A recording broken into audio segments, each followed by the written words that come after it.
யார் இந்த ரமதானுடைய முதல் இரவிலிருந்து இறுதி இரவு வரை ரமதானுடைய கியாமுல் லைலுடைய தொழுகையை நின்று வணங்குகிறார்களோ அவர்கள்தான் ரமதானுடைய லைலத்துல் கத்ருடைய இரவை அடைந்து கொள்வார்கள்.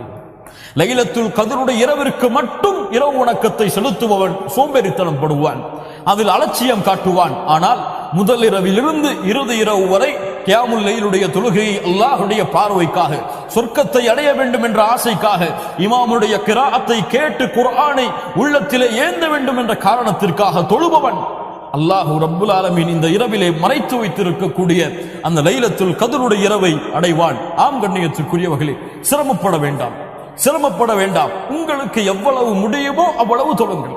உங்களுக்கு பள்ளியிலே சென்று ஜமாஅத்தோடு தொழுவதிலே நிம்மதி இருக்கிறதா? தொழுங்கள். ஒருவர் 1.5 மணி நேரம் தொழுகை நடத்துகிறார். உங்களால் அவ்வளவு நேரம் தொழுவதற்கு முடியாது என்றால் பரவாயில்லை, அதை விட குறைந்த நேரம் யார் தொழுகை நடத்துகிறார்களோ அவர்களுடன் சேர்ந்து தொழுங்கள். உங்களுக்கு அதுவும் முடியாது, சிறிய சிறிய சூறாக்களை ஓதி நீங்களாகத்தான் தொழ முடியும் என்றால் ஆம் தொழுங்கள்.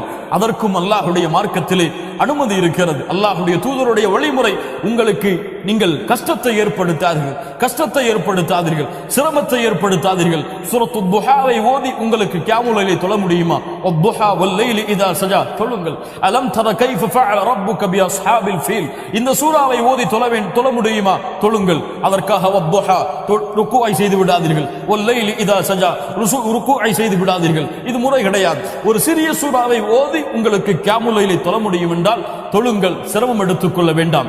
நீங்கள் நின்று தொழ கஷ்டமாக இருக்கிறதா? இமாம் நீளமாக ஓதுகிறார், உட்கார்ந்து தொழுங்கள். உங்களுக்கு அதிகமாக ஓத வேண்டும் என்ற ஆசை இருக்கிறது, உங்களுக்கு குர்ஆனை பார்த்தால் அப்படி ஓத முடியும் என்றால் பார்த்து தொழுங்கள். உங்களுக்கு எவ்வளவு முடியுமோ அவ்வளவு தொழுங்கள். சிரமப்படாதீர்கள், கஷ்டப்படாதீர்கள். எளிதாக நிறைவேற்றப்பட வேண்டிய இந்த தொழுகை எளிதான முறையில் நிறைவேற்றப்பட்டு அல்லாஹ்விடத்திலே கூலியை அடைய வேண்டும். சிரமப்படாதீர்கள். கியாமுல் லைலுடைய தொழுகையை முடிந்த அளவு எந்த இரவும் விடாமல் அல்லாஹ்விற்காக தொழுது வாருங்கள். அல்லாஹ் கொடுக்கக்கூடிய அந்த லைலத்துல் கத்ருடைய இரவுடைய கூலியையும் நீங்கள் அந்த இரவிலே அடைந்து கொள்வீர்கள்.